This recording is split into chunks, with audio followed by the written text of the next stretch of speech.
Hello and welcome to this week's AB Tutor video. Today I'm going to talk about policies, one of the most powerful features in AB Tutor.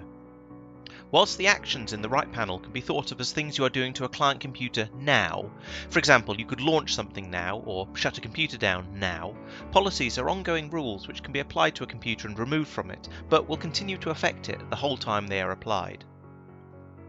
As with many options in AB Tutor, policies can be created either as private policies, which means they only appear in the list for the user who created them, or as shared policies, which will appear for all users.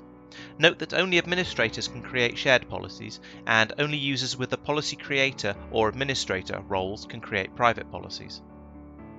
To create a policy, right-click on the appropriate policy folder in the Policies panel, by default in the bottom left, and select New Policy. In the new window, the conditions allow you to program the policy to automatically activate or deactivate under certain conditions. For example, based on the time of day, or if the client computer is on a specific network, allowing you to make policies which are only active out of school hours or if a computer is taken off the school network. For more information on conditions, please see the linked video. The effects allow you to choose what the policy does when it's active, whether that's blocking websites or applications, locking the computer, shutting it down, and so on. Most of the conditions and effects have additional options to configure, and these will show up as extra tabs across the top of the window when they are selected. A policy can have as many conditions and effects as you want, however it's often more convenient to have multiple smaller policies than to have one big one, to allow specific rules to be easily turned on and off for specific computers. There will be more videos covering the details of each of the conditions and effects. Please see these for more specific information. Once you have configured your conditions and effects, move on to the Finish tab. This allows the more general policy options to be configured.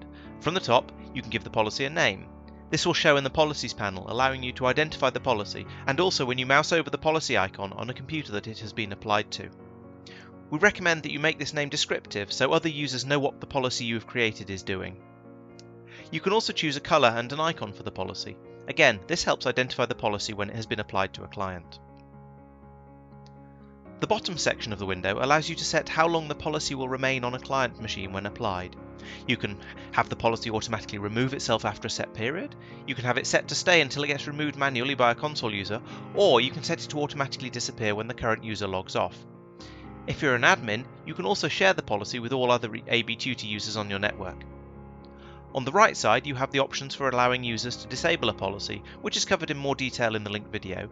And if you're an administrator, the option to protect the policy, meaning that non-admin users can't apply or remove it. Finally, click the Finish button to save your new policy. It will appear in your policy list and can now be applied to your clients. Again, this is covered in more detail in this linked video. I hope this tour of policy creation has been useful, but as ever, if you have any questions, please let us know by emailing support@abtutor.com. Thanks for watching.